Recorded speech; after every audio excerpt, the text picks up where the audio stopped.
Harvey Weinstein was the king of Hollywood, a mogul with 81 Oscars to his name. The Harvey I knew was brilliant. I mean, truly a brilliant man. He ran this town. He was the guy.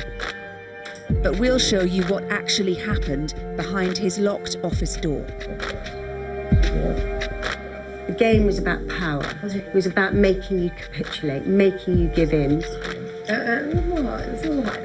Forcing seduction on you.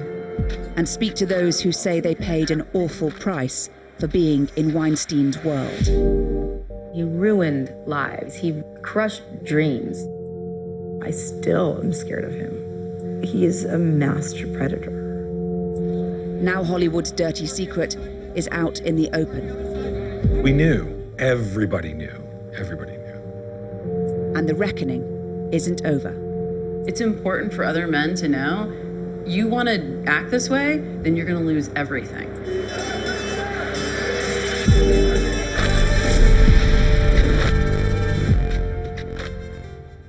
Mr. Weinstein, Hannah Thomas Peter from Sky News. I wonder, could you tell me, do you believe all of those women are lying?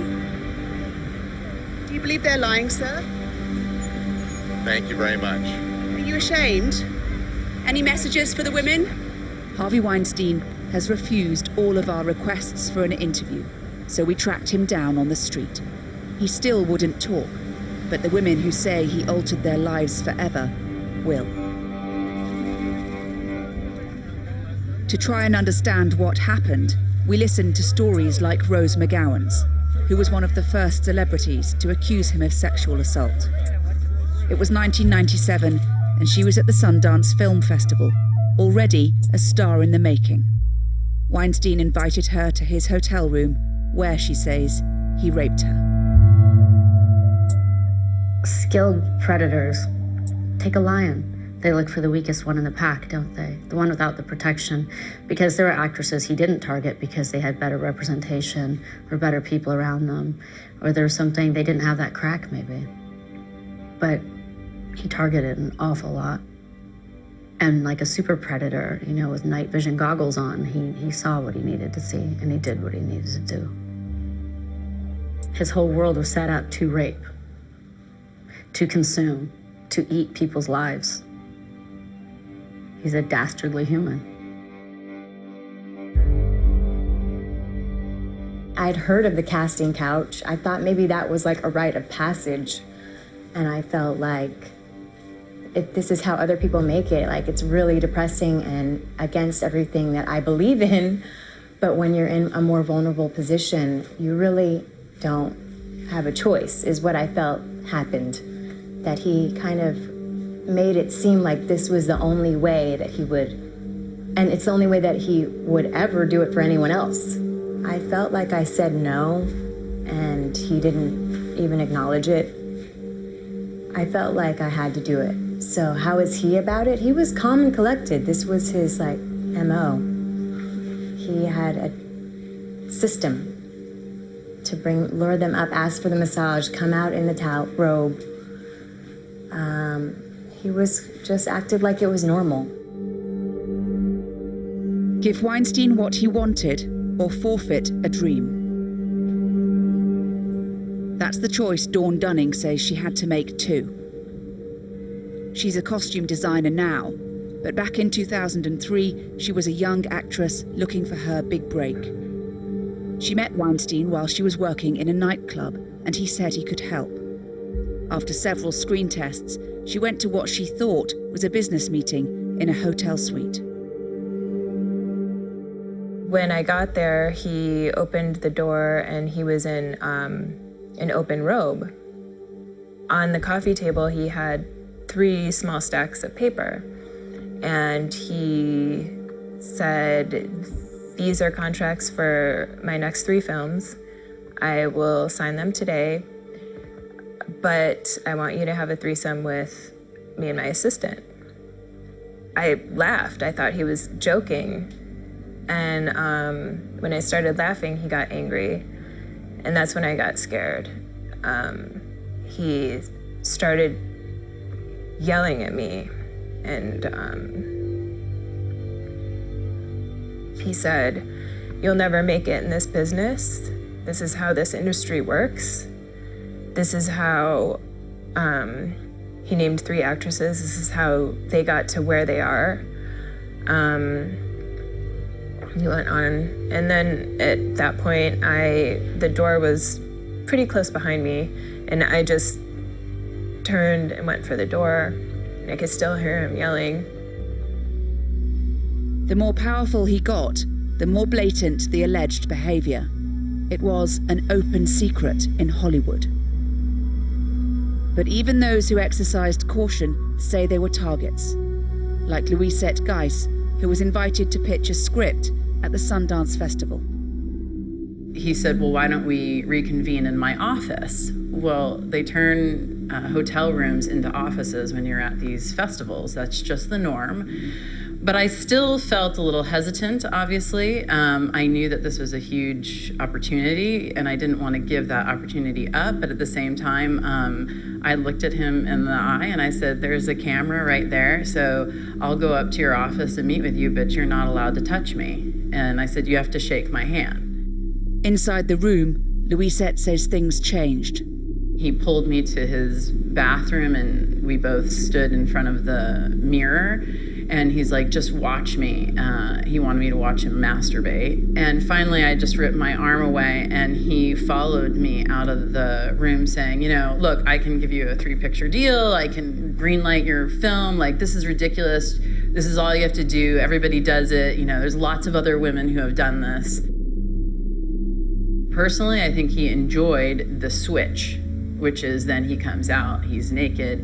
It's a whole different tone. The energy's different. It's much more aggressive and angry. And he watches us, like almost like the prey, like, okay, now what are you gonna do? I think he loved the power struggle.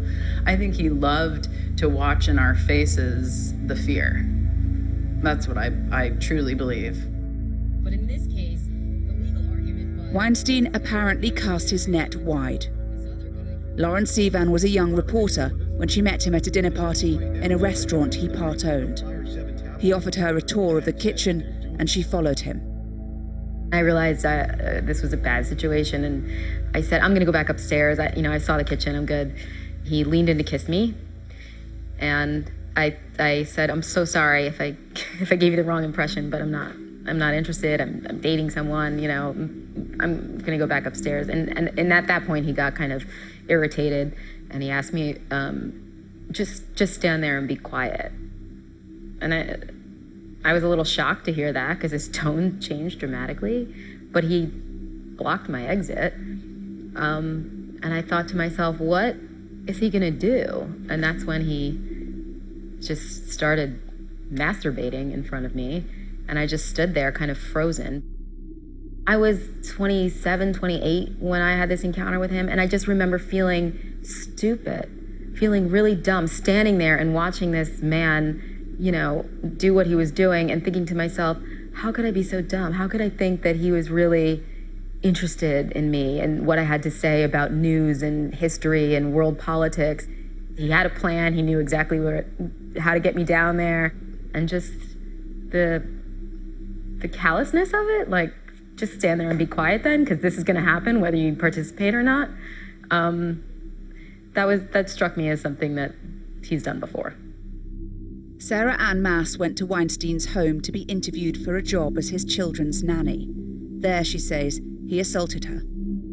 I had sort of been warned by his assistants ahead of time that, he's a Hollywood guy, they're kind of different. But I never translated that to mean that he was going to, sexually assault me. During the whole incident, it was just shock and fear and discomfort because, you're in a professional environment. It's certainly not something you're expecting. And he also had a huge anger outburst of his children. So it was just like a very terrifying experience for me. And I remember really distinctly driving there.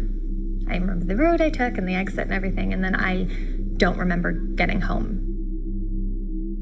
I constantly felt trapped. He cornered me over and over again. Every woman we talked to described the same feeling of being caught in Weinstein's web. Entrepreneur Melissa Thompson says he raped her after a business meeting. I never had a choice. Like, it's Harvey's choice. And it's like Harvey is playing cards with a stacked deck. The outcomes are fixed. The women lose. I felt like, who would care if I said anything? There is still a profound sense of loss over what might have been. Louise Godbold was a young woman when she had her own experience with Weinstein. Now she's a trauma specialist, a choice shaped by what happened to her. Many of us are mourning the careers that we could have had. I think that's the number one thing that's being mourned. There are very many women who are saying that their careers could have been so much more illustrious had Harvey not set about destroying them. When you have someone who is the most powerful man in Hollywood telling you this is how it works, I believe them, like that, was coming from the horse's mouth. I was like, okay, this is, not gonna work for me because I'm not willing, to go that far for it, When you're kind of almost hunted and treated like a piece of meat, that does something to you. No woman at any stage of her life should be told that you have to do a sexual act in order to have a career. I'm sorry, but it's pretty basic. Harvey Weinstein has always maintained that any sexual encounters were consensual. But his accusers say he preyed on vulnerable young women, unchecked, for nearly 3 decades. They want to know how and why it continued for so long.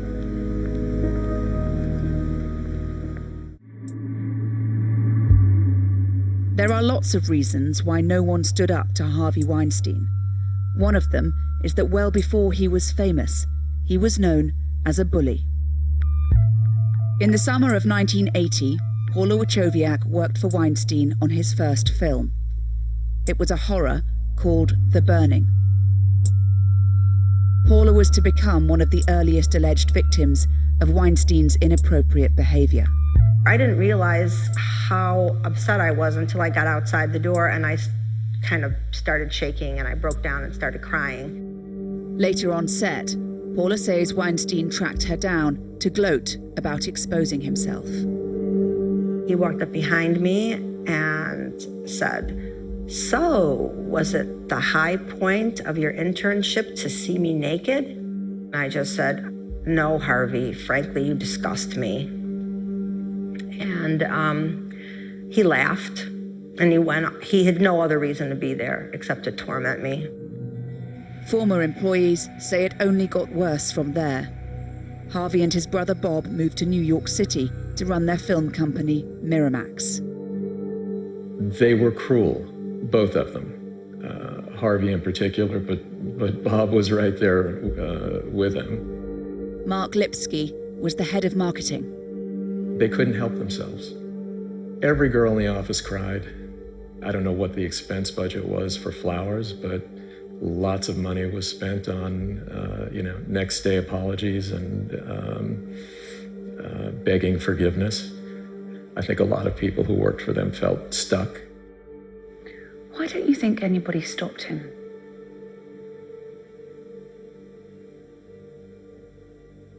He's a big, scary guy. The people surrounding both of them, but Harvey in particular, were completely dependent on him and on the company for their careers. And they were scary guys.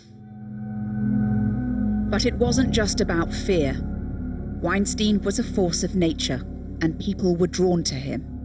We all struggled trying to follow social norms around him, and he unfooted us all. And he was a very charismatic, confusing, powerful, frightening, exciting, fun too, person to be around. And, he played with all those emotions with you all the time. So you were always in a sort of state of slight confusion and survival with him. He knew how humans worked. That's what made him such a great storyteller, such a great producer. The thing with abusive relationships is that people keep coming back to them or rationalizing the behavior. That definitely happened. The thing was that there was such... It's almost unfair to talk about the bad behavior without talking about the bits of glamour and the excitement and working with all the creative people that you were surrounded with. The circles he ran in were extraordinary. Okay, you step into the room. Madonna says, this is Jean-Paul Gaultier, and these guys, they're Depeche Mode. There was something sort of very heady about the atmosphere, so it was like you would give up some of your own humility to stick in the job or to stay in the kind of life. For Sky News, if we may. Hi. Nice to see you. Nice to see you. Harvey could be explosive. He could be the way he would verbally attack people that worked for him was vicious. It was really awful. I mean, he would reduce people to tears, but it always seemed in service of what he wanted best for a particular film or a particular project. So in a way, in my mind, I excused it. I said, well, he's just that passionate about, what he wants for this movie. Michael Apostolina was head of creative affairs at Miramax in the late 80s and early 90s. I guess there was enough that was so extraordinary and that you were learning so much and that, you would work on something and in the next month it would be in theaters nationwide and there would be Oscar talk. So the horrible part seemed not okay, but I guess this is the price, that you have to pay. Things moved at breakneck speed. For Bob Weinstein's assistant, Kathy DeClesis, there was little time to think clearly about what might have been happening. We were distributing, 16, 18 films a year? It was insane what was going on there. I remember working probably 80, 90 hours a week, consistently. So you would see something out of the corner of your eye when you're running down a hallway, like Harvey flirting with a new blonde receptionist out at the front. And you're like, okay, so he's just being a weasel, cheating on his wife. But never did I ever think that there was more than that going on. He was just being kind of lecherous, In 1990, a serious incident revealed things were apparently much worse than that. But still, Weinstein remained untouchable. A lawsuit was delivered to the office. It was disseminated verbally about what the contents of this lawsuit were, which was that he had sexually attacked or molested an intern. And it all made sense because this young woman, she had worked there for a while. She was very, very young, very eager, and one day just poof, she vanished. I opened this one envelope and from an attorney's office, and this was a very different kind of a letter. All I saw was red. I was completely and utterly disgusted and furious. Everybody started talking about it, and more started coming out. Another employee who I can't name pulled me aside at one point and said, boy, on this lawsuit, on this one, he's really gonna have to pay a lot this time. And I was like, this time? So we knew, everybody knew.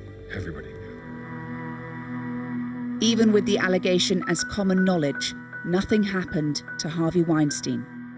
Bob Weinstein says that he cannot recall the incident and has always insisted that he didn't know about the extent of his brother's alleged harassment and assault of women. Do you think that Bob knew what his brother might have been doing behind closed doors?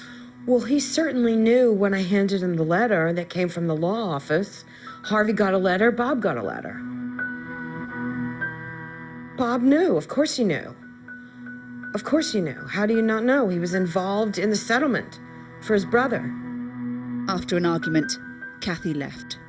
I said, you know what? I quit, and your brother is a fucking pig. People might listen to these stories and say, you had a responsibility to do something. I did. And you didn't. And I didn't. Why not? That's a difficult question to answer. I want to fall back on, I was in my early 20s and it was naivete, but that's not really an excuse.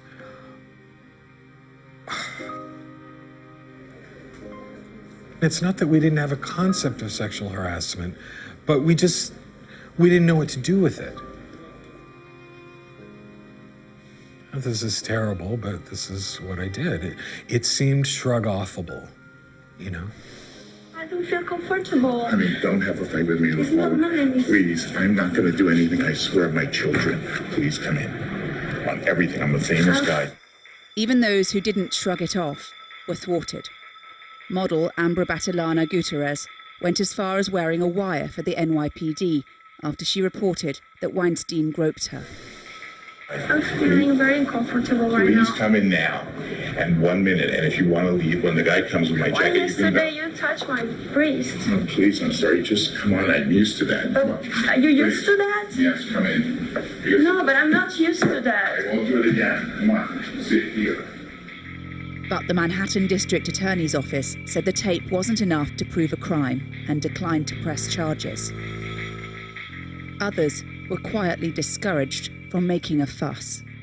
I was told that if I said anything that, you know, he's got a team of lawyers and you don't want to do that because they'll take me down and nobody's going to believe you. Weinstein's assistant, Zelda Perkins, tried to take him on in the courts. After a colleague reported an attack, she spoke up and was silenced. He had done something really heinous, and I felt it was partly my responsibility because I had left this girl with him to do her job. And so it was my responsibility to make sure that this was stopped and that this couldn't happen again. And I presumed that the law would back me up on that. Instead, Weinstein's legal team swung into action. And like others, Zelda found herself signing a restrictive non-disclosure agreement. It was made very clear to me right from the start, from my own representation, that I was on a losing ticket. And the power disparity was too large, and who was going to listen to us? Harvey behaved the way he behaved because he could. He could pay to shut everything down. He had the power to tell everybody what to do. He was above the law. Interrupt. All right, hello, Melissa Thompson. There have been many reports about what Harvey Weinstein did, but now we can show you an example of how he behaved behind closed doors. How's your day? How's your day?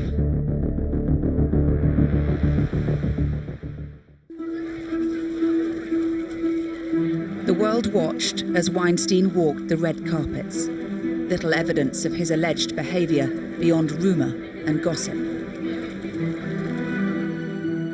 Melissa Thompson changed that by trusting us to tell her story, one she's kept secret for 7 years, hoping it would reveal Weinstein's almost masterful ability to abuse his power. It's September 2011, and 28-year-old Melissa is in the Weinstein Company offices in New York City. She's here to pitch her tech startup company's new video platform, and as part of the demo, she's recording the meeting. She's expecting to see the marketing team, but Weinstein arrives alone, asks staff for privacy, and locks the door. Melissa says that a few hours after this, he raped her. Interrupt. All right, hello, Melissa Thompson. Hello, how are you? How are you? Happy New Year. That's nice. How's your day? How's your day? I was thinking, okay, he's hugging me. What do I do now?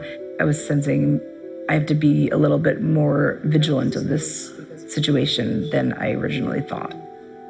It is so painful to watch it back for multiple reasons, because I look at myself and I had no idea what was going on.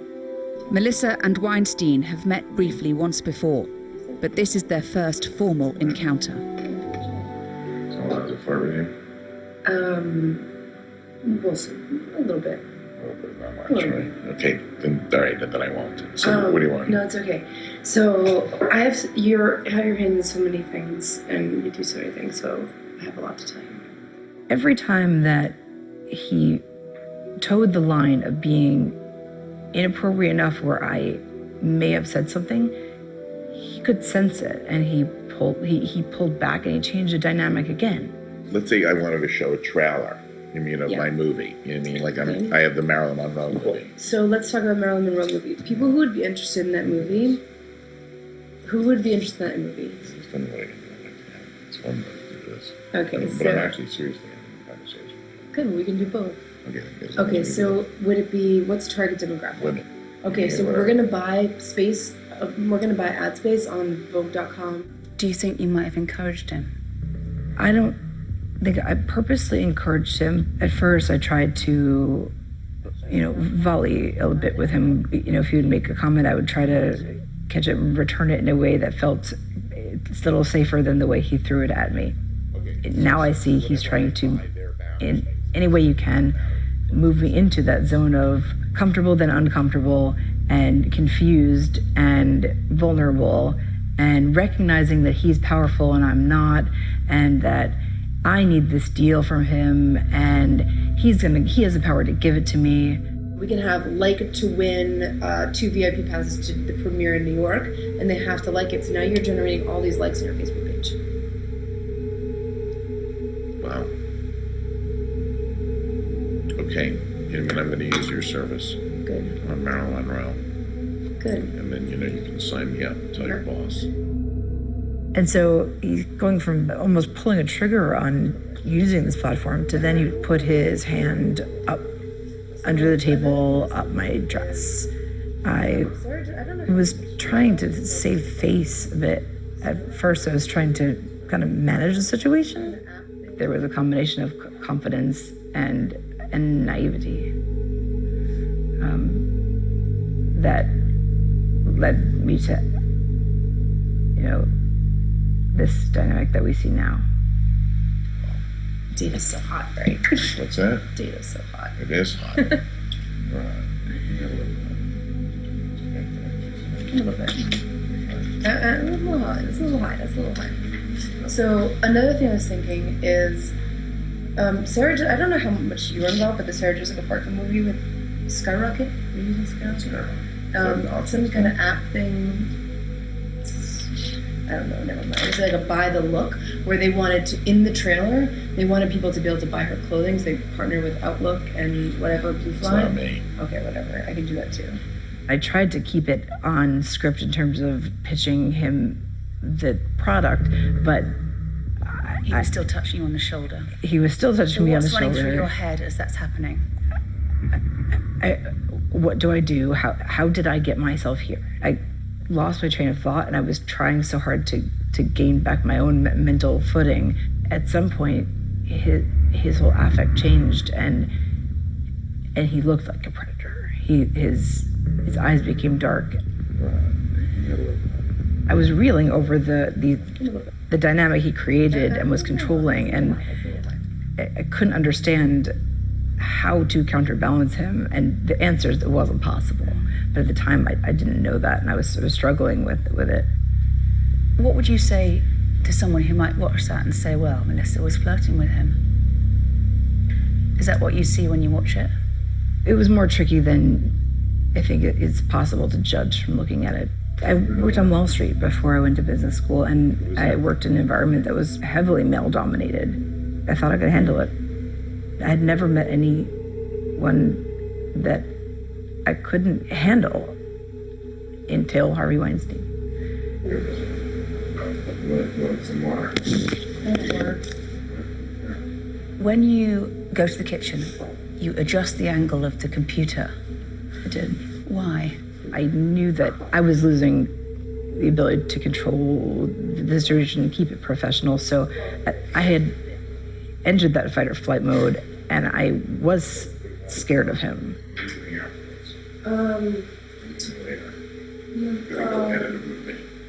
What was that? I've got to go edit a movie, but I'll meet you somewhere. Meet you for a drink. What time?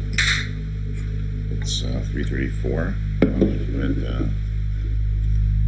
At 30 Tribeca Grand. Were you under the impression that that meeting was to close the deal, potentially? Yes. So it wasn't at 10 p.m. It wasn't an invitation to come to his hotel room. It was an invitation to go to a hotel lobby that was within blocks of the office. And so that to me felt much safer than being alone with him in his office. He walked in with a brisk stride and found me in the lobby, didn't even sit down. And I had ordered a Diet Coke, and he threw cash on the table. And he said, "Hey, we're going this way." We get into the elevator, and before I know it, he opens the door and closes it and locks it. And I look around. I said, "I'm in Harvey Weinstein's hotel room. How did I get myself here?" And that's probably the wrong question to ask myself: how did I get myself here? But that's what I was doing the entire time. It's difficult to explain, but he is a master predator. Weinstein denies all accusations of rape. His lawyer at the time, Benjamin Brafman, told us that there was no evidence of anything forceful in the video, only casual, awkward flirting from both parties. He also said that it was produced by Melissa to help her case in a civil lawsuit seeking money. For Melissa and many of the other accusers, this video doesn't just reveal bad behavior behind a locked door. It's also evidence of what they refer to as the Weinstein complicity machine, a system designed to serve up young women and look the other way. They put money over morals, and I want my daughter to grow up in a world where decisions are made driven by a sense of humanity and compassion, and people are held accountable, because it's no longer just, it's not just Harvey Weinstein. It's many people who could have done something and didn't.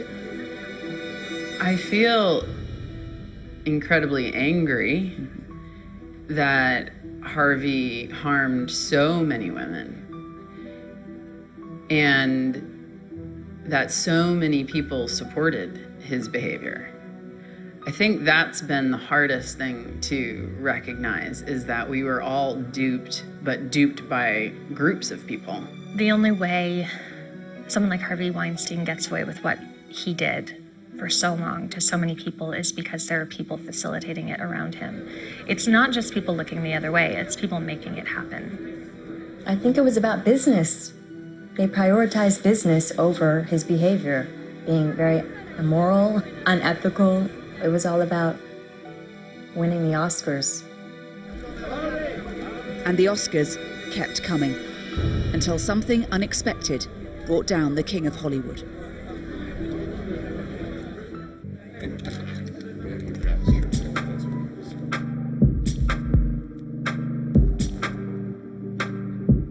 By 2017, the Weinstein Company was a juggernaut worth millions.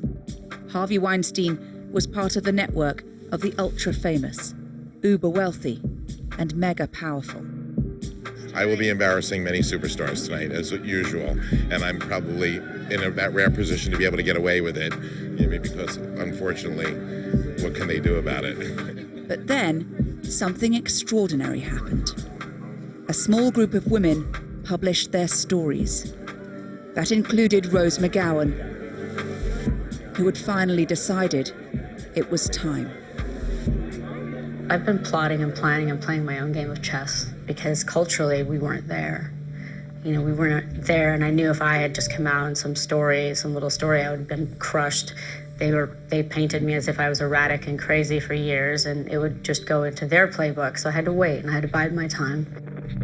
Zelda Perkins broke free of her non-disclosure agreement. I realised there must be lots of other people in my position, and that it was really important to show that if I broke the agreement, the earth wouldn't open up and swallow me, and that it would give other people the courage to come forward, and that we could just get this over and done with and expose him properly and send him down. They got their timing right. Some of the most famous names in Hollywood came forward, alongside dozens of others. It was one thing that the article came out, and I thought, okay, well, great, they got him, if you will.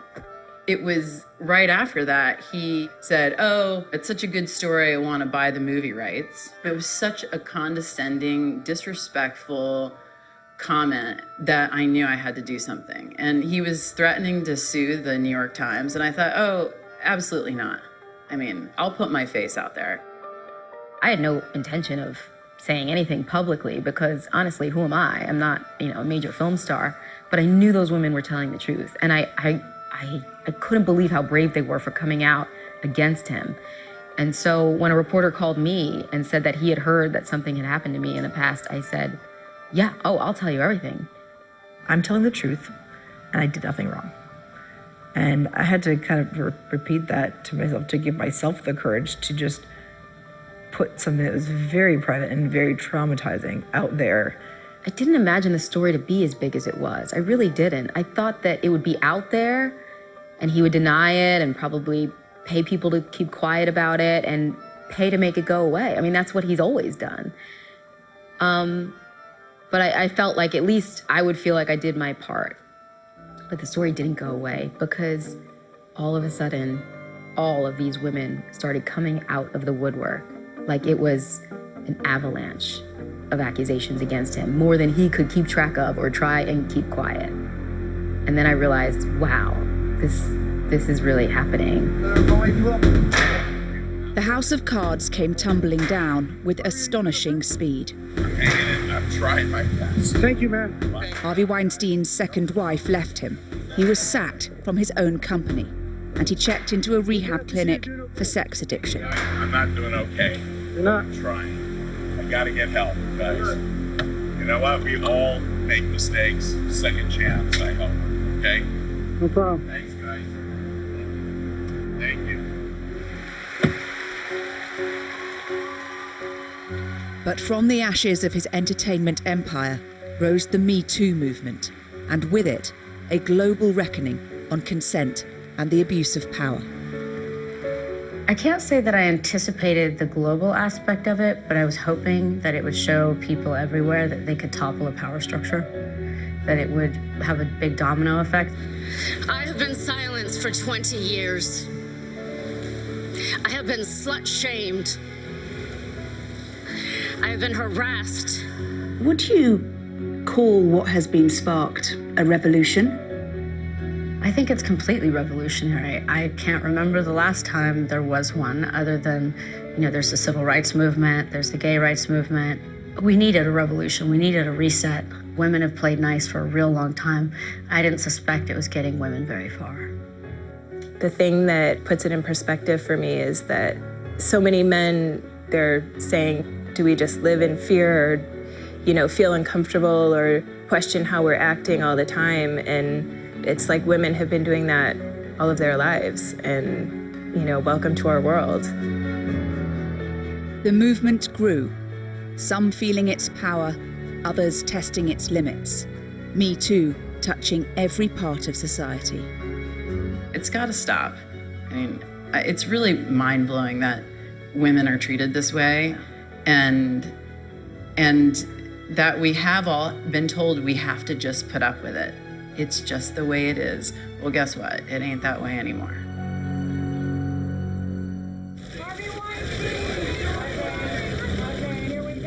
In May 2018, Harvey Weinstein was arrested and appeared in court charged with sex crimes. This defendant used his position, money, and power to lure young women into situations where he was able to violate them sexually. Our investigation is ongoing, and we have encouraged other survivors to come forward.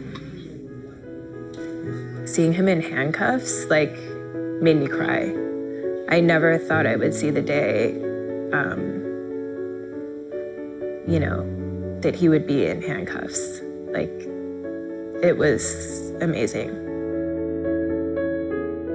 I hope he's convicted. I hope this is a man who ruined lives. I mean, he ruined lives. He crushed dreams. He really destroyed so many women. I mean, he ran this town. He was the guy. If you wanted to be in a film, and if you wanted to be in good award-winning films, he was the only one to go to. So I hope he pays for that. It's important for other men to know, you want to act this way, then you're going to lose everything.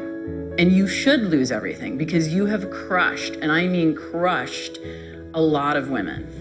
The moment left some of Weinstein's former colleagues reflecting on the end of an era they were once so proud of.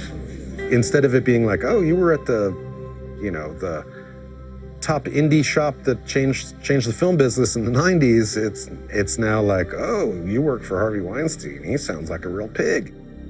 It leaves such a bad taste in your mouth. I don't want to relive it. It's truly horrifying, what he's done. And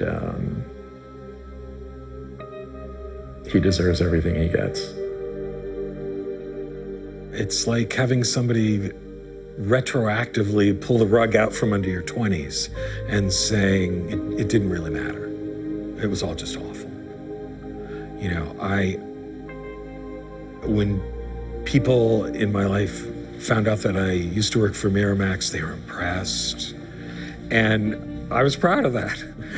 And now, I used to work at a New York-based film company.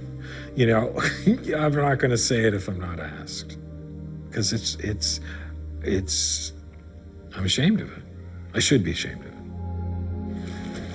The impulse to worship Weinstein rather than challenge him may have had consequences on a jaw-dropping scale. Dozens of women have joined forces to sue him, and their lawyer believes there could be many more. How many women do you think Harvey Weinstein may have targeted? I think we're talking about hundreds. I think it could be near 1,000. I think that based on what we know and what has already been made public, at least 150 women have come forward in some way. On top of that, we have employees who said that there were women in his office 3 times a week where they would have to go in and clean up after him, knowing that he had just done something and ejaculated. So if you're talking about 3 times a week, at least, for all the number of years that he's been in power at Miramax and the Weinstein Company, that's a lot of women. And there are questions about how much really has shifted. Do you think there are other Harvey Weinsteins out there in Hollywood? I know for a fact there are other Harvey Weinsteins in Hollywood right now. I can name 20 people off the top of my head right now. It's Hollywood. They think if they get the ugly guy gone, then they can return to their perfect looking world and still continue as they continue. You know, they think that basically it's like a red herring for the world. Look, see, we got rid of him. They didn't get rid of him. They didn't do anything of the kind. They gave him new deals and saved his business over and over. Many of the accusers believe that lasting change will only come if there is victory in the courts, not just against Weinstein himself, but the businesses and people they believe protected him. And so if we can send the message to these companies and these people who run these companies and set a precedent that protecting predators actually costs you more money than dealing with them and doing the right thing, then maybe things will start to change. We need to start holding people accountable for witnessing abuses of power and not stopping it, not saying something, not intervening. Had people been more vocal and not said, yeah, that's Harvey, or yeah, we have to live with that. You don't. We don't have to live with things that are illegal and abusive, and we don't have to live with being raped when we think we're going to a business meeting. The environment has to be changed. You know, the system that enables the behavior.